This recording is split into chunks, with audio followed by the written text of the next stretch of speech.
Hello friends, હું સાગર મહેતા આપણી YouTube ચેનલમાં આપ સૌનું ફરી એકવાર હાર્દિક સ્વાગત કરું છું. મિત્રો, આપણે અર્થશાસ્ત્ર વિષયમાં ચેપ્ટર નંબર 11 ભારતીય અર્થતંત્રના નૂતન પ્રશ્નો એટલે કે નવા પ્રશ્નો વિશેનો પરિચય મેળવી રહ્યા છે, જેના આજે આપણે બીજા ભાગમાં આવી ગયા છે. આજના વિડીયોની શરૂઆત કરતા પહેલા મિત્રો, આપણે અગાઉ જે કોઈ બાબત વિશે સમજી ગયા, ચર્ચા કરી ગયા, તેના વિશેનો ફરી એકવાર આપણે પરિચય મેળવી લઈએ, રિવિઝન કરી લઈએ અને ત્યાર પછી આજના વિડીયોની આપણે શરૂઆત કરીએ. તો કે મિત્રો, આની અગાઉના વિડીયોની અંદર આપણે સૌથી પહેલા તો કે સ્થળાંતર કોને કહેવાય તેના વિશેનો પ્રાથમિક પરિચય મેળવી ગયા. કે સ્થળાંતર એટલે શું? તો કે એક સ્થળેથી બીજે સ્થળે જવું એટલે સ્થળાંતર. પરંતુ આપણી સાચી અને પ્રોપર વ્યાખ્યા શું હતી, જે આપણે લખવાની છે, જે આપણે યાદ રાખવાની છે? તો એ વ્યાખ્યા હતું કે ભાઈ કોઈ એક વ્યક્તિ છે જે એક સ્થળેથી બીજે સ્થળે પોતાના વતનથી દૂર દેશમાં કે વિદેશમાં શેના માટે? તો કે નોકરી, ધંધો, વ્યવસાય કે સારું જીવન ધોરણ પ્રાપ્ત કરવા માટે કાયમી વસવાટ કરે તો તેને સ્થળાંતર કહેવાય. શું કહેવાય? તો તેને સ્થળાંતર કહે છે. આ હતી આપણી સ્થળાંતરની વ્યાખ્યા. અને તેના પરથી મહત્વના મુદ્દાઓ એ હતા કે ભાઈ આવું સ્થળાંતર અથવા તો એક સ્થળેથી બીજે સ્થળે થતું સ્થળાંતર એ લાંબા ગાળાનું હોવું જોઈએ. કેવું હોવું જોઈએ? લાંબા ગાળાનું હોવું જોઈએ.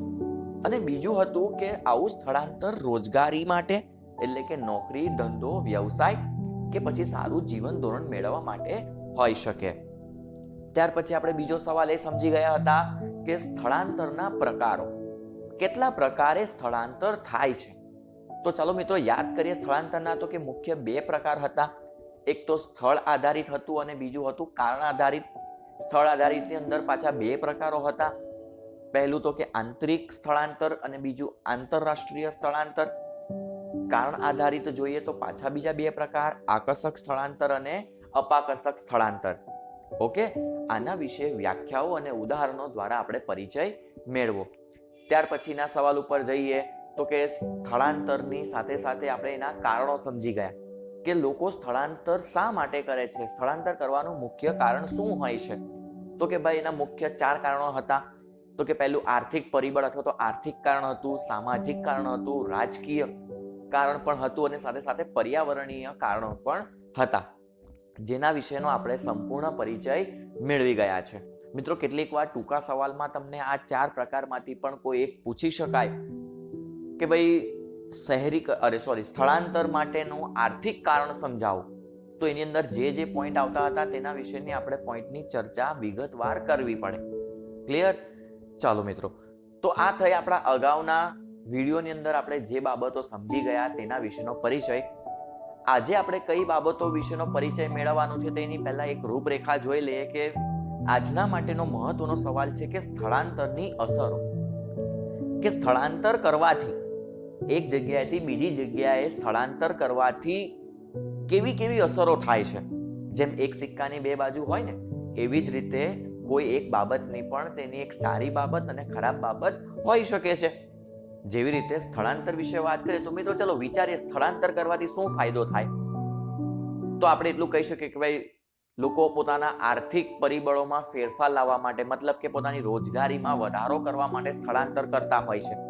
અથવા બીજું તો એ હોઈ શકે કે પોતાનું જીવન ધોરણ હજી સારું સુધારવા માટે, નવી શિક્ષણની તકો મેળવવા માટે, સારું આરોગ્ય મેળવવા માટે, તેમજ વિચારસરણીની બાબતમાં જોઈએ તો મુક્ત વિચારસરણી, રહેણીકરણી, મોડર્ન લાઈફસ્ટાઈલ મેળવવા માટે લોકો સ્થળાંતર કરતા હોય છે. ખ્યાલ આવશે આ રીતે? તો એની સારી બાબત કહી શકાય. પણ મિત્રો, સ્થળાંતરની જેટલી સારી બાબત છે ને એના કરતા તો વધારે તેની નકારાત્મક અસરો છે.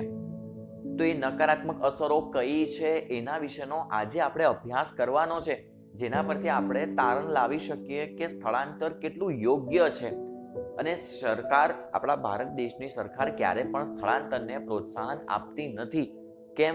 તો કે એની નકારાત્મક અસરોને ધ્યાનમાં રાખીને, જેને કારણે જે કોઈ સમસ્યાઓ ઉદ્ભવે છે, સ્થળાંતર થવાથી જે સમસ્યાઓ ઉદ્ભવે છે એને નિવારી શકાય અને દેશનો સમતોલ આર્થિક વિકાસ આપણે કરી શકીએ.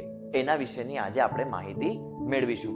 સાથે સાથે આ મહત્વના સવાલની સાથે સાથે એક નવો પોઈન્ટ એની મર્યાદાની અંદરથી ઉપસ્થિત થતો એક નવો પોઈન્ટ એ છે શહેરીકરણ, કે ભાઈ ખરેખર શહેરીકરણ શું છે, એની વ્યાખ્યા શું આપી શકાય, એના વિશેની પણ આજે આપણે ચર્ચા કરીશું. અને તેના પણ શહેરીકરણની પણ બે અસરો છે, એક હકારાત્મક અસર અને એક નકારાત્મક અસર. કે ભાઈ શહેરીકરણ પણ શું છે, તો કે આપણા માટે કેટલું ફાયદાકારક છે ને કેટલું નુકસાનકારક છે, એના વિશેનો પણ પરિચય આપણે આજે મેળવવાના છે. તો ચાલો મિત્રો, આજે આપણે શરૂઆત કરીએ સવાલ નંબર 4. શહેરીકરણની જે કોઈ અસરો વિશે તો આપણે ચર્ચા આજે આપણા વિડીયોમાં કરીશું. તો કે સવાલ નંબર 4, શહેરીકરણ એની સાથે સાથે આ બીજો એક મહત્વનો પોઈન્ટ છે સ્થળાંતર. તો કે સ્થળાંતરની અસરો સમજાવો.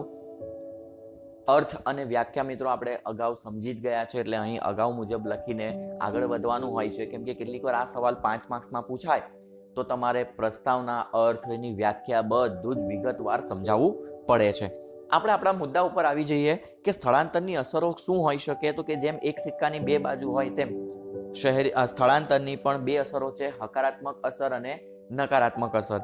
તો કે મિત્રો સ્થળાંતર થવાથી હકારાત્મક અસરો કરતા તો નકારાત્મક અસરો વધારે થાય છે. માટે જ ભારત સરકાર ક્યારે પણ સ્થળાંતરને પ્રોત્સાહન આપતી નથી. સ્થળાંતરની હકારાત્મક અસરો શું હોઈ શકે? તો કે પહેલું છે આવકમાં વૃદ્ધિ થાય. લોકો સ્થળાંતર કરવાનો મુખ્ય ઉદ્દેશ શું હોઈ શકે? તો કે ભાઈ પોતાની આવકમાં વધારો કરવા માટે, નવી રોજગારીની તકો મેળવવા માટે, નવો વ્યવસાય શરૂ કરવા માટે, નવો ધંધો વિકસાવવા માટે. એટલે કે આ બધાના ઉદ્દેશથી જો વ્યક્તિ સ્થળાંતર કરતું હોય તો તેની આવકમાં વૃદ્ધિ જોવા મળે છે, એક સારી બાબત કહી શકાય. અને બીજું છે દેશના ઝડપી આર્થિક વિકાસમાં પણ ફાળો મળી રહે છે, કે જ્યાં જે પ્રવૃત્તિ, આર્થિક પ્રવૃત્તિ થાય છે એ આર્થિક પ્રવૃત્તિ કરી શકે એવો કૌશલ્યવાન શ્રમ એ આપણા દેશના જુદા જુદા વિસ્તારોમાંથી જ્યાં જરૂરિયાત હોય ત્યાં સરળતાથી પહોંચી શકે છે, જેને કારણે આપણા દેશનો આર્થિક વિકાસ ઝડપથી થાય છે.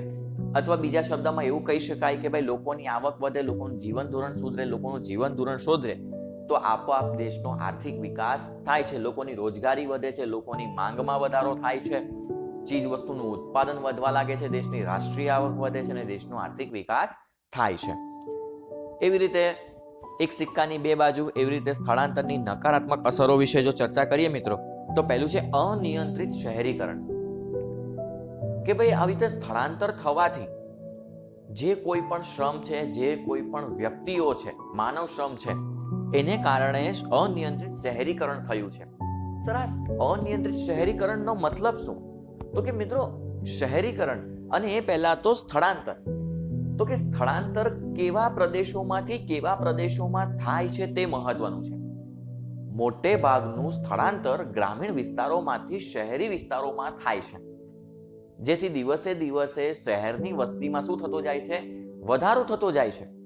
અને એ વધારો એટલા પ્રમાણમાં થતો જાય છે કે અનિયંત્રિત બની જાય છે. એક બાજુ શહેરની કુદરતી વસ્તી તો વધે જ છે, સાથે સાથે ગ્રામીણ વિસ્તારના લોકો પણ સ્થળાંતર કરીને શહેરોમાં આવી જાય છે. એટલે શહેરની વસ્તી બે ગણી વધવા પામે છે, જેને કારણે શહેરીકરણની પ્રક્રિયા એટલી ઝડપી બની જાય છે કે જેને એક સમય એમ કહી શકાય કે ભાઈ શહેરીકરણ અનિયંત્રિત થઈ ગયું છે. શું કહી શકાય? શહેરીકરણ અનિયંત્રિત થઈ ગયું છે. એવી જ રીતે બીજો પોઈન્ટ છે આંતરમાળખાકીય સુવિધાઓ અપૂરતી. હવે મિત્રો આપણે જાણીએ છીએ કે ભાઈ શહેરીકરણની પ્રક્રિયા જ્યારે અનિયંત્રિત થઈ જાય, એટલે કે દિવસે ને દિવસે શહેરની વસ્તીમાં વધારો થયા કરતો હોય, તો એવા સંજોગોમાં શહેરી વ્યવસ્થા તંત્ર એ લોકોને જીવન જરૂરિયાતની અને આંતરમાળખાકીય સુવિધાઓ પૂરતા પ્રમાણમાં પહોંચાડી શકતા નથી. જે વ્યક્તિઓ માટેની જીવન જરૂરિયાતની ચીજ વસ્તુઓ પૂરી પાડવા માટેની વ્યવસ્થા થઈ હોય, જેટલા વ્યક્તિઓ માટે, અને જ્યારે ખરેખર એવી સુવિધાઓ પૂરી પાડવામાં આવે ત્યારે વ્યક્તિઓની સંખ્યા કંઈક વિશેષ વધારે જ હોય, જેને કારણે વ્યવસ્થા તંત્ર લોકોને આંતરમાળખાકીય સુવિધાઓ પૂરતા પ્રમાણમાં પૂરી પાડી શકતું નથી. ત્રીજો પોઈન્ટ છે પર્યાવરણીય પ્રદૂષણના પ્રશ્નો. તો કે આના વિશે થોડી ડીપમાં ચર્ચા કરીએ તો એવું કહી શકાય કે ભાઈ ગ્રામીણ વિસ્તારમાંથી લોકો શહેરોમાં આવે છે શું કામ? તો કે ભાઈ નવી રોજગારીની તકો મેળવવા માટે આવે છે, જેથી ગ્રામીણ ક્ષેત્રમાં જે કોઈ રોજગારીની તકો નથી, તેનો અભાવ છે, એ બધી રોજગારીની તકો આપણને શહેરમાં મળી રહેશે એવી આશાએ, એવી અપેક્ષાઓ લઈને તેઓ શહેરો તરફ આવતા હોય છે. પરંતુ મિત્રો, આવો જે કોઈ શ્રમ ગ્રામીણ વિસ્તારમાંથી શહેરી વિસ્તારમાં આવે છે, તેઓમાં એક તો શિક્ષણનો અભાવ હોય છે, કૌશલ્યનો અભાવ હોય છે, જેને કારણે તેઓ શહેરોમાં અપેક્ષા મુજબ રોજગારી નથી મેળવી શકતા. એટલે કે તેઓની આવક બહુ ઓછી હોય છે. એક બાજુ જોઈએ તો કે આવકનું પ્રમાણ ઓછું, પરંતુ શહેરી જીવન ધોરણ જોઈએ મોંઘવારીની દ્રષ્ટિએ વધારે હોય છે. હવે સ્થળાંતર કરીને આવેલ વ્યક્તિ શહેરોમાં કોઈક તો ભાગોમાં રહેશે ને. હવે રહેવા માટે રહેઠાણની જો વ્યવસ્થા કરવામાં આવે તો આવા વ્યક્તિની આવકનો ત્રીજો ભાગ એ મકાનના ભાડા પાછળ ખર્ચાઈ જાય છે. જેને કારણે વ્યક્તિ શું કરતું હોય છે તો કે પોતે જેટલી આવક મેળવી છે તેનો મોટામાં મોટો ભાગ અથવા સારામાં સારો ભાગ એ પોતાના ગ્રામીણ કુટુંબીજનોને મોકલે છે અને અડધો ભાગ પોતે પોતાનું જીવન ધોરણ ચલાવવા માટે રાખી મૂકે છે, જેથી તે પોતાની ખાવાની અને કપડાની જરૂરિયાત પહેલા પસંદ કરશે અને રહેઠાણની જરૂરિયાતોને મુલતવી રાખે છે. હવે ચાલો મિત્રો, રહેઠાણની જરૂરિયાત મુલતવી રાખશે તો રહેશે ક્યાં? તો કે આવા વ્યક્તિઓ પછી શહેરના અંતિમ વિસ્તારોમાં, નદી સરોવરની આજુબાજુના વિસ્તારોમાં, રેલવે ફાટકોની આજુબાજુના વિસ્તારોમાં ઝૂંપડપટ્ટી બાંધીને રહેતા હોય છે, જેથી તેઓએ મકાનનું ભાડું આપવું પડતું ન હોય. અને આવા ઝૂંપડપટ્ટી વિસ્તારોની અંદર, આવા દુર્ગમ વિસ્તારોની અંદર પ્રદૂષણને લગતા પ્રશ્નો વધારે જોવા મળે છે. કેમ? તો કે ત્યાં સ્વચ્છતાને લગતા, આરોગ્યને લગતા કોઈ પગલાઓ ત્યાં હોતા નથી, જેને કારણે શહેરી વિસ્તારોની અંદર પર્યાવરણીય પ્રદૂષણના પ્રશ્નો ઉદ્ભવે છે. અને ચોથું છે તો કે સામાજિક દૂષણો. તો મિત્રો, સામાજિક દૂષણોનો પોઈન્ટ પણ આ સ્થળાંતરથી જ ઉપસ્થિત થાય છે કે ભાઈ ગ્રામીણ વિસ્તારમાંથી વ્યક્તિ શહેરી વિસ્તારમાં સ્થળાંતર કરે છે, પણ પોતે એક આશા, એક અપેક્ષાઓ લઈને આવે છે કે આપણે આટલી રોજગારી તો મળી જ રહેશે. પરંતુ શહેરી જીવનની અંદર અને હરીફાઈના યુગની અંદર તેઓને પોતાની અપેક્ષાઓ મુજબ જો કામ ન મળી રહે તો આવા વ્યક્તિઓ હતાશા અને નિરાશા અનુભવે છે, જેને કારણે કેટલીક વખત તેઓ આવા સામાજિક દૂષણો જેમ કે લૂંટફાટ, ચોરી વગેરે જેવી અસામાજિક પ્રવૃત્તિઓ તરફ વળી જતા હોય છે, જેને કારણે પણ શહેરી વિસ્તારોમાં આવું સામાજિક દૂષણ વધારે જોવા મળે છે. એટલે ખ્યાલ આવ્યો મિત્રો? આ છે સ્થળાંતરની હકારાત્મક અને નકારાત્મક અસરો. એટલે કે સારી બાબત કરતા તો ખરાબ બાબતો એટલે કે નેગેટિવ પોઈન્ટ વધારે છે, જેને કારણે સરકાર શું કરશે તો કે આવી નકારાત્મક અસરોને દૂર કરવાની છે. સર, હવે આ નકારાત્મક અસર દૂર કેવી રીતે કરી શકાય? તો કે મિત્રો, આપણે વિચારીએ કે લોકો સ્થળાંતર શા માટે કરે છે? તો કે સર, રોજગારી મેળવવા માટે. તો આવી રોજગારી જો ગ્રામીણ વિસ્તારના લોકોને ગામડામાં જ પૂરી પાડી દેવામાં આવે તો શું સ્થળાંતર થશે? તો કે ના. લોકો પોતે એક સારી લાઈફસ્ટાઈલ જોઈને આકર્ષાઈને જો શહેરો તરફ સ્થળાંતર કરતા હોય તો સરકાર એવા પ્રયત્ન કરશે કે જે સુવિધાઓ અને જે કોઈ બાબતો શહેરી વિસ્તારના લોકોને મળી રહે છે એવી અને એટલી જ બાબતો જો ગ્રામીણ વિસ્તારના લોકોને પણ આપી દઈશું તો હવે આ સ્થળાંતરનો પ્રશ્ન રહેશે નહીં. એક તો ત્યાંના ત્યાં જ પોતાના વતનથી દૂર જવાની પણ જરૂર નહીં પડે.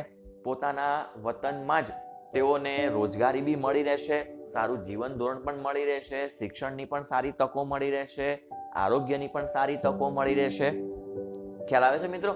એટલે કે જો આવી બધી વસ્તુ એ લોકોને ગ્રામીણ વિસ્તારોમાં જ પૂરી પાડી દેવામાં આવે તો આપોઆપ સ્થળાંતરની પ્રક્રિયા અટકી જશે. સ્થળાંતરની પ્રક્રિયા તો અટકશે, સાથે સાથે શહેરીકરણની પ્રક્રિયા પણ આપણી અટકી જવાની છે. માળખાકીય સુવિધાઓ બધા જ લોકોને પૂરતા પ્રમાણમાં મળવા લાગશે. પર્યાવરણના કોઈ પ્રશ્નો, પ્રદૂષણના પ્રશ્નો રહેશે નહીં અને આવા સામાજિક દૂષણો પણ આપણે નિવારી શકીશું. તો ચાલો મિત્રો, આપણે જોઈએ સ્થળાંતરની હકારાત્મક અસરો. તો કે સ્થળાંતરની હકારાત્મક અસરો વિવિધ ક્ષેત્રો તેમજ સમગ્ર દેશ માટે ફાયદાકારક તેમજ વિકાસલક્ષી તો હોય જ છે. આપણે જાણીએ છીએ કે ભાઈ જો વ્યક્તિ સ્થળાંતર કરશે તો એની આવકમાં વધારો થવાનો છે, તેની માંગ વધશે, તેનું જીવન ધોરણ સુધરશે, જેથી આપણા દેશમાં ગરીબીનું પ્રમાણ ઘટશે. એટલે આ સ્થળાંતર એક ફાયદાકારક તો છે, પણ એનાથી વધારે મિત્રો નકારાત્મક પણ છે. પહેલું જોઈએ ફાયદાકારક બાબત, તો કે આવકમાં વૃદ્ધિ થાય છે. સ્થળાંતરનો મુખ્ય ઉદ્દેશ આવક સર્જન અને આવક વૃદ્ધિનો હોય છે કે જેની પાસે રોજગારી નથી તેઓ રોજગારી મેળવવા માટે સ્થળાંતર કરે છે, અને જેની પાસે રોજગારી છે તેઓ પોતાની રોજગારીમાં વધારો કરવા માટે શું કરતા હોય છે? સ્થળાંતર કરતા હોય છે. જે લોકો ગામડામાંથી શહેરોમાં કમાવા માટે જાય છે, તેઓ પોતાની આવકનો અમુક ભાગ પોતાના કુટુંબને પણ શું કરે છે? મોકલી આપે છે. સ્થળાંતરનો મુખ્ય ઉદ્દેશ શું હોય કે ભાઈ પોતાના વતનથી દૂર જઈને કમાવાનું છે, જેથી પોતાની આવક વધે અને સારો એવો ભાગ પોતાના કુટુંબીજનોને પોતાના વતન મોકલી શકે, જેને પરિણામે ગામડામાં વસતા કુટુંબોની જીવન ધોરણમાં પણ શું થાય છે? સુધારો થાય છે. આ ઉપરાંત ગામડાના લોકોની આવકમાં જે વધારો થાય તેનો કેટલોક ભાગ તેઓ કૃષિ ક્ષેત્રે રોકે છે, જેને પરિણામે કૃષિમાં મૂડીરોકાણ વધતા જમીનની ફળદ્રુપતા અને કૃષિ ઉત્પાદકતામાં પણ વધારો થાય છે. જો મિત્રો બાબત તો કેટલી આગળ સુધી પહોંચી ગઈ, તો કે કોઈ વ્યક્તિ કમાવા માટે શહેરમાં જાય છે, ત્યાં પોતાની આવકનો સારો એવો ભાગ પોતાના કુટુંબીજનોને ગામડામાં મોકલે છે.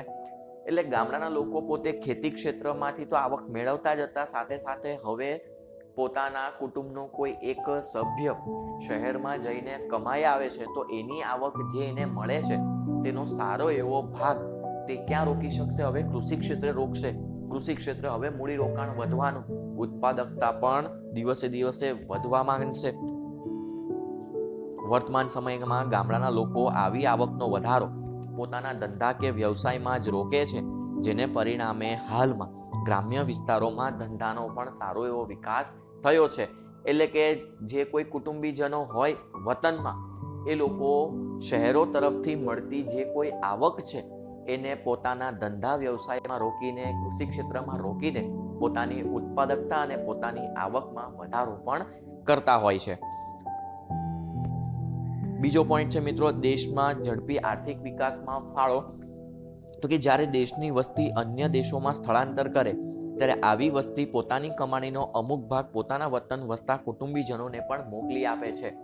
એટલે મિત્રો પહેલો પોઈન્ટ તો આપણે આંતરિક સ્થળાંતર વિશે વાત કરી, તો બીજો પોઈન્ટ છે આંતરરાષ્ટ્રીય સ્થળાંતર વિશેનો, કે જ્યારે કોઈ વ્યક્તિ ભારતમાંથી વિદેશમાં જ્યારે કમાવા જાય ત્યારે કમાણી વિદેશી નાણાંમાં હશે અને એનું જો રૂપિયામાં રૂપાંતર કરવામાં આવે તો એ અનેક ગણું રૂપાંતર થઈ જતું હોય છે. આ ઉપરાંત પોતાના દેશના વેપાર, ઉદ્યોગ કે ધંધામાં મૂડીરોકાણ પણ લોકો કરતા હોય છે, જેને પરિણામે દેશમાં વિદેશી ચલણની અનામતોમાં દિવસે દિવસે શું થવા માંડે છે? વધારો થાય છે, જેથી દેશના આર્થિક વિકાસમાં પણ ઝડપથી વૃદ્ધિ થાય છે. એટલે પહેલો જે આવકમાં વૃદ્ધિ છે તે આંતરિક સ્થળાંતરની બાબતમાં લખવાનું છે પોઈન્ટ, જ્યારે બીજો પોઈન્ટ છે તે આંતરરાષ્ટ્રીય સ્થળાંતરની બાબતમાં આપણે સમજાવીશું. ત્યાર પછી આપણે આગળ વધીએ તો એ છે સ્થળાંતરની નકારાત્મક અસરો. તો મિત્રો કેટલીક વાર આ જ વાક્ય, આ જ સેન્ટેન્સ અથવા આ જવાબ આપણને 2 માર્ક્સના ટૂંકા સવાલ તરીકે પૂછી શકાય કે સ્થળાંતરની હકારાત્મક અસરોની સાથે સાથે આપણને કેટલીક નકારાત્મક અસરો પણ જોવા મળે છે. કારણ તો કે ગામડામાંથી અલ્પ શિક્ષિત અને અકુશળ તેમજ અલ્પ કૌશલ્યો ધરાવતા શ્રમ અથવા ગરીબ લોકો રોજગારી મેળવવા માટે ક્યાં આવતા હોય છે? શહેરોમાં આવતા હોય છે. પરંતુ શહેરોમાં આવા અલ્પ શિક્ષિત, અકુશળ કે અલ્પ કૌશલ્ય ધરાવતા લોકો માટે નીચું વળતર આપતા વ્યવસાય સિવાય રોજગારીની કોઈ તક હોતી નથી, જેને કારણે સ્થળાંતરની કેટલીક નકારાત્મક અસરો પણ જોવા મળે છે. આપણે ચર્ચા કરી ગયા તેમ કે ભાઈ ગામડામાંથી શહેરોમાં વ્યક્તિ સ્થળાંતર શું કરવા? તો કે રોજગારી મેળવવા, પણ પોતાની અપેક્ષાઓ મુજબ તેને રોજગારી ત્યાં મળી રહેતી નથી.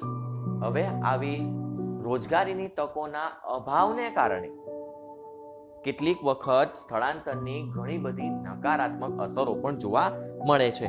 જેમાંની પહેલી નકારાત્મક અસર છે તો એ છે અનિયંત્રિત શહેરીકરણ.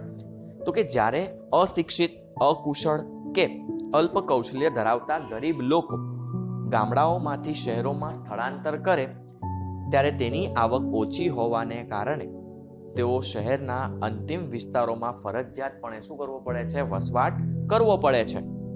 એટલે કે મિત્રો આપણે હમણાં વાત કરી ગયા તેમ કે શહેરોમાં રોજગારી મેળવવા માટે આવે તો છે, પરંતુ તેઓએ વસવાટ ક્યાં કરવો પડે? તો કે ફરજિયાત શહેરના અંતિમ વિસ્તારોમાં જ વસવાટ કરવો પડે છે, જેના પરિણામે અનિયંત્રિત શહેરીકરણની સમસ્યાઓ સર્જાય છે. આ ઉપરાંત ઝૂંપડપટ્ટી અને ગંદા વિસ્તારોમાં રહેતા હોવાની સાથે સાથે તેઓની પાસે બીજો કોઈ રહેવાનો વિકલ્પ હોતો નથી, જેથી શહેરીકરણને કારણે અથવા તો શહેરની સંખ્યામાં વધારો થતા સાથે સાથે શહેરની ઝૂંપડપટ્ટીની સંખ્યામાં પણ શું થાય છે, વધારો થાય છે અને એની સાથે ઘણી સમસ્યાઓ પણ ઉદ્ભવે છે. બીજી નકારાત્મક અસર એ છે કે આંતરમાળખાકીય સુવિધાઓ પણ કેવી મળી રહે છે, તો કે અપૂરતી મળી રહે છે.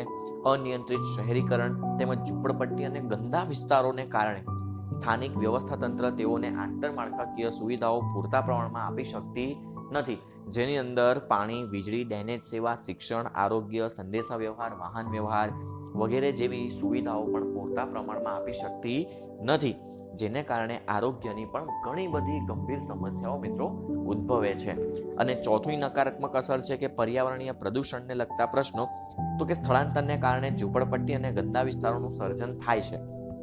આવા વિસ્તારોમાં શૌચાલયો અને ડ્રેનેજની સુવિધાઓ પૂરતા પ્રમાણમાં હોતી નથી, તેમજ કચરાઓનો પણ યોગ્ય નિકાલ થતો નથી, જેને કારણે પર્યાવરણીય પ્રદૂષણ એટલે કે ગંદુ પાણી તો કે નદી, સરોવર, સમુદ્રમાં છોડી દેવામાં આવે, જમીન ઉપર સૂકો કચરો અને ગંદો કચરો મૂકી દેવામાં આવે, જેને કારણે જમીનની ફળદ્રુપતા પણ જોખમાય છે.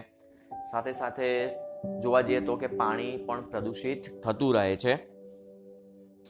સાથે સાથે જોઈએ તો કે શહેરોમાં જાહેર વાહન વ્યવસ્થાની પણ અપૂરતી સેવાઓને કારણે લોકો વૈકલ્પિક વાહન વ્યવહારનો વિકાસ વધુ કરે છે, એટલે કે પોતે જાહેર વાહન વ્યવસ્થાનો ઉપયોગ નથી કરતા, પરંતુ પોતાનું વ્હીકલ લઈને નીકળવાના પ્રયત્નો કરે છે, જેને કારણે શહેરોની અંદર ઘોંઘાટ, ટ્રાફિક તેમજ હવા પ્રદૂષણને લગતા પણ ઘણા બધા પ્રશ્નો ઉપસ્થિત થયા છે.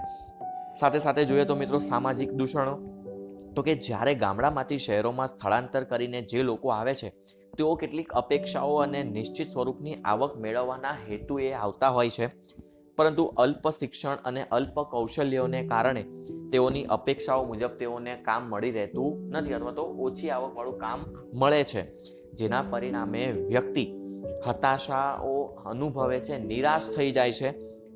આવા વ્યક્તિઓ કેટલીક વાર ચોરી, લૂંટફાટ, મારામારી જેવી અસામાજિક પ્રવૃત્તિઓ તરફ પણ વળી જાય છે, જેને કારણે શહેરોમાં સામાજિક દૂષણોના પ્રશ્નો ઉપસ્થિત થાય છે. એટલે મિત્રો આપણે આખો સવાલ સમજી ગયા કે ભાઈ સ્થળાંતરથી હકારાત્મક અસરો કરતા તો નકારાત્મક અસરો વધુ થાય છે, જેને કારણે આના નિવારણ માટેના હલ માટે આપણે શું કરી શકીએ, તો કે બસ એક જ ઉપાય કરી શકાય કે ભાઈ જે સુવિધાઓ શહેરી વિસ્તારમાં ઉપલબ્ધ થાય છે એવી અને એટલા જ પ્રમાણની સુવિધાઓ આપણે ગ્રામીણ વિસ્તારોમાં પણ જો ઉપસ્થિત કરી દેવામાં આવે તો આપોઆપ આ સ્થળાંતરની જે કોઈ પ્રક્રિયા છે તે સીમિત થઈ જશે. અમુક ચોક્કસ વિસ્તારોમાં થતું સ્થળાંતર આપોઆપ અટકી જશે, જેને કારણે ઉદ્ભવતી સમસ્યાઓ પણ આપણે સારી રીતે સોલ્વ કરી શકીશું. ઓકે, એટલે આની સાથે થયું આપણું સ્થળાંતરને લગતો ટોપિક અહીં પૂરો. ત્યાર પછીનો મહત્વનો એક સવાલ જોઈએ તો એ છે શહેરીકરણનો અર્થ સમજાવો કે શહેરીકરણ કોને કહી શકાય. તો કે શહેરીકરણ એટલે શું, તો કે શહેરીકરણ એ આર્થિક વિકાસની પ્રક્રિયાનું પરિણામ છે કે જે દેશનો આર્થિક વિકાસ થયા કરશે અથવા જે દેશનો આર્થિક વિકાસ થઈ રહ્યો છે ત્યાં આવી શહેરીકરણની પ્રક્રિયાઓ તો થાય જ છે. એટલે કે જો દેશનો આર્થિક વિકાસ થશે તો સાથે શહેરીકરણ પણ થશે. સામાન્ય અર્થમાં જોઈએ મિત્રો તો કે ગ્રામીણ વિસ્તારમાંથી શહેરી વિસ્તારમાં થતા વસ્તીના સ્થળાંતરને શહેરીકરણ કહે છે, અથવા તો શહેરની વસ્તીમાં થતો સતત વધારો એટલે પણ શહેરીકરણ. શહેરીકરણ એવી સામાજિક આર્થિક પ્રક્રિયા છે કે જેનાથી કોઈ એક વિસ્તારની વસ્તીનું પ્રમાણ શું થતું જાય, દિવસે દિવસે વધતું જાય છે અને કેન્દ્રિત થાય છે, જે નગર કે શહેરમાં પરિણમે છે. કે મિત્રો પહેલા ગ્રામીણ વિસ્તાર હોય, પછી ત્યાં તેવો કોઈ વિસ્તાર કે જ્યાં રોજગારીનું સર્જન થાય અથવા રોજગારી ઉત્પન્ન થાય તો જુદા જુદા વિસ્તારોમાંથી લોકો ત્યાં ભેગા થાય છે, વસ્તી દિવસે દિવસે ત્યાં વધે, કોઈ એક જગ્યાએ કેન્દ્રિત થાય છે અને પછી તેનું સ્વરૂપ નગર કે શહેરોમાં ફેરવાઈ જાય છે. 1951ની વાત કરીએ તો કે 1951માં શહેર કે નગરની વ્યાખ્યા ઘણી ઉદાર હતી, પરંતુ ત્યારબાદના સમયગાળામાં નગર કે શહેરની વ્યાખ્યા નીચે મુજબ દર્શાવવામાં આવી છે. આના પરથી એક સવાલ તમને આ પૂછી શકાય કે 1951માં નગરની વ્યાખ્યા ઉદાર હતી, પરંતુ 1961માં નગરની વ્યાખ્યાને ચુસ્ત કરી દેવામાં આવી હતી. આ એક ટૂંકા સવાલ તરીકે મિત્રો ખાસ યાદ રાખજો. ચલો આપણે જોઈએ કે ભાઈ નગર કે શહેર કોને કહી શકાય. તો આ જે ચોરસ બોક્સ કરીને આપ્યું છે એ 4 પોઈન્ટોનો સમાવેશ થઈ જવો જોઈએ, તો જ એને નગર કે શહેર કહી શકાય. તો સૌથી પહેલું શું છે, તો કે જે વિસ્તારમાં municipal corporation, containment board notified towns area committee હોય, જ્યાં 5,000 કે તેથી વધુ વસ્તી હોય, 75% કે તેથી વધુ કાર્યશીલ પુરુષ વર્ગ કૃષિ સિવાયના અન્ય ક્ષેત્રમાંથી રોજગારી મેળવતો હોય અને વસ્તી ગીંચતા પ્રતિ ચોરસ કિલોમીટરે 400 કે તેથી વધુ હોય તો જ તેને નગર કે શહેર કહી શકાય. ખ્યાલ આવશે મિત્રો? ફરી એકવાર શાંતિથી વ્યાખ્યાને સમજીએ અને એને યાદ રાખવાની કોશિશ કરીએ. તો કે સૌથી પહેલું કે જે વિસ્તારમાં municipal corporation, containment board, notified towns area committee હોય. બીજું, જ્યાં 5,000 કે તેથી વધુ વસ્તી હોય, 75% કે તેથી વધુ કાર્યશીલ પુરુષ વર્ગ કે જે કામ કરી શકે છે એવો પુરુષ વર્ગ કૃષિ સિવાયની અન્ય કોઈ ક્ષેત્રમાંથી રોજગારી મેળવતો હોય, તેમજ વસ્તી ગીંચતા કેટલી હોય? પ્રતિ ચોરસ કિલોમીટરે 400 કે તેથી વધુ હોય તો તેને શહેર કે નગર કહી શકાય. વિશ્વમાં ઔદ્યોગિકરણને લીધે શહેરીકરણનું પ્રમાણ ઘણું વધ્યું છે અને આ જ રીતે વિશ્વમાં જો ઔદ્યોગિકરણની પ્રક્રિયા ચાલુ રહી તો 2050 સુધીમાં 2/3 જેટલી વસ્તી શહેરોમાં વસતી હશે. મિત્રો, આ એક બાબત પણ તમારે ખાસ ધ્યાન રાખવાની છે. ઘણીવાર ટૂંકા સવાલોમાં પણ પૂછાય છે કે શહેરીકરણની પ્રક્રિયા જો આવી રીતે ચાલુ રહી તો 2050 સુધીમાં વિશ્વની અથવા તો આપણા દેશની 2/3 વસ્તી ક્યાં વસતી હશે? તો કે શહેરોમાં, જ્યારે 1/3 જેટલી વસ્તી ગ્રામીણ ક્ષેત્રમાં વસતી હશે. 1991ના આર્થિક સુધારા બાદ ઔદ્યોગિકરણને પ્રોત્સાહન આપવાની નીતિ વધુ ઉદાહરણ બનાવી દેવામાં આવી હતી કે 1991માં ભારત દેશમાં જે આર્થિક સુધારા થયા તેના એક પાસા તરીકે ઔદ્યોગિકરણને કારણે ઉદ્યોગો સ્થાપવાની છૂટ દરેક વ્યક્તિને આપી દેવામાં આવી, જેને કારણે શહેરી વિસ્તારોની અંદર ઉદ્યોગોની સ્થાપના પૂરજોશમાં ચાલુ થઈ ગઈ અને નવી રોજગારની તકો પણ ઉપસ્થિત થવા લાગી હતી, જેને કારણે ઉદ્યોગોની સ્થાપના માટે અનેકવિધ પ્રોત્સાહનો સરકારે પણ આપ્યા હતા અને રોજગારીની તકોમાં વધારો કરવા માટેના પણ પ્રોત્સાહનો સરકારે લોકોને પૂરા પાડ્યા છે. આ ઉપરાંત સેવા વિભાગને પ્રોત્સાહનો આપવાની નીતિને કારણે સેવા વિભાગનો પણ આ જ સમય દરમિયાન ઝડપથી વિકાસ થતા શહેરીકરણની પ્રક્રિયાને હજુ વધુ વેગ મળ્યો હતો કે ઉદ્યોગોની સ્થાપના તો થઈ, સાથે સાથે જે કોઈ સેવા વિભાગ છે, વાણિજ્યની સેવાઓનો જે વિભાગ છે એને પણ એટલું જ અને એવું જ પ્રોત્સાહન મળ્યું છે, જેથી ઔદ્યોગિકરણને કારણે જે રોજગારી વધી એનાથી પણ સારામાં સારી રોજગારી સેવા વિભાગે લોકોને પૂરી પાડી છે. 2 માર્ક્સમાં કેટલીક વાર આપણને આ ટોપિક પૂછવામાં આવે કે સામાન્ય રીતે 3 પ્રકારે શહેરીકરણ થાય છે, એટલે કે શહેરીકરણ કેટલી રીતે થાય છે અથવા તો કઈ રીતે થાય છે. શહેરની વસ્તીમાં વધારો મુખ્યત્વે કઈ રીતે થાય? તો કે 3 રીતે થાય. પહેલું તો કે નગર કે શહેર વિસ્તારમાં મૃત્યુના દર કરતાં જન્મનો દર વધુ હોવાથી શહેરમાં વસ્તીનું પ્રમાણ વધે છે, જેને આપણે કુદરતી વસ્તી વધારો કહી શકીએ. મિત્રો, આ બધી બાબતો આપણે ખાસ યાદ રાખવાની છે કે નગર કે શહેરની અંદર જે કોઈ બાબત હોય ત્યાં મૃત્યુ દર ઓછો હોય, જન્મ દર વધુ હોય છે. સર, કેમ આવું? તો કે શહેરોની અંદર તો મિત્રો આરોગ્યની સુવિધાઓ તમને કેવી મળવાની? સારામાં સારી મળવાની. સારામાં સારી આરોગ્યની સુવિધાને કારણે મૃત્યુ દર તો આપોઆપ ઘટી જ જવાનો. જન્મ દરમાં કોઈ ખાસ ઘટાડો થતો નથી, જેને કારણે શહેરમાં વસ્તીનું પ્રમાણ જે વધી રહ્યું છે એ શહેરની જ વસ્તી છે, જેને આપણે કુદરતી વસ્તી વધારો કહી શકીએ. બીજું તો કે નગર કે વિસ્તારની વ્યાખ્યામાં ફેરફાર કરવામાં આવે અને કેટલાક ગ્રામીણ વિસ્તારોને નગરમાં સામેલ કરી દેવામાં આવે તો પણ નગરની વસ્તીમાં શું થઈ જાય છે? વધારો થઈ જાય છે. કે પહેલા જે વિસ્તારો ગ્રામીણ વિસ્તાર ગણાતા હવે એને સુરત શહેર હોય તો શેની સાથે જોડી દેવામાં આવે અથવા તો આજુબાજુના ગામડાઓને પણ સુરતની સાથે જોડી દેવામાં આવે તો સુરત શહેરની હદ વિસ્તાર દિવસે ને દિવસે શું થતો જાય છે? વધતો જાય છે. અને ત્રીજું છે તો કે ગ્રામીણ વિસ્તારમાંથી નગર વિસ્તારમાંથી લોકો મોટી સંખ્યામાં સ્થળાંતર કરે છે, એને કારણે પણ શહેરી વિસ્તારમાં શું થાય છે? વધારો થાય છે. એટલે મુખ્યત્વે 3 રીતે શહેરીકરણ થાય. પહેલું તો કે શહેરની જે વસ્તી છે એમાં જ વધારો થાય. બીજું તો કે નગર કે શહેરની વ્યાખ્યા ફેરફાર કરી દેવામાં આવે અને ત્રીજું તો કે ગ્રામીણ વિસ્તારમાંથી લોકો સ્થળાંતર કરીને શહેરોમાં આવે. આ 3 રીતે શહેરીકરણની પ્રક્રિયા થવા પામે છે. આઝાદી બાદ તો કે ભારતમાં શહેરીકરણની પ્રક્રિયા શરૂ થઈ ગઈ હતી, તેમજ 1991ના આર્થિક સુધારા બાદ તો તેમાં સતત વધારો થયો હતો. એટલે કે આ આપણા વર્તમાન સમયની પરિસ્થિતિ મિત્રો દર્શાવે છે.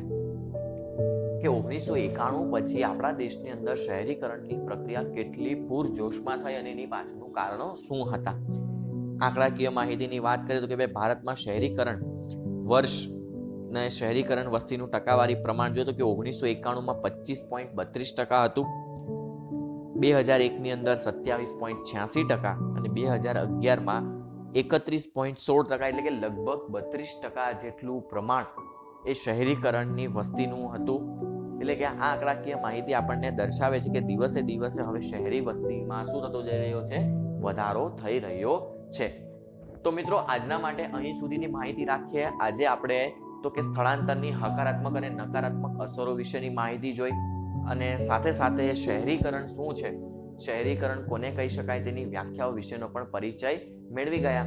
હવે પછીના ટોપિકની અંદર, હવે પછીના વિડીયોની અંદર આપણે શહેરીકરણની જે કોઈ અસરો છે, બે અસરો છે, એક છે હકારાત્મક અસર અને બીજી છે નકારાત્મક અસર, તો એના વિશેની પણ એના પછીની પણ ચર્ચા આપણે હવે પછીના વિડીયોમાં કરીશું.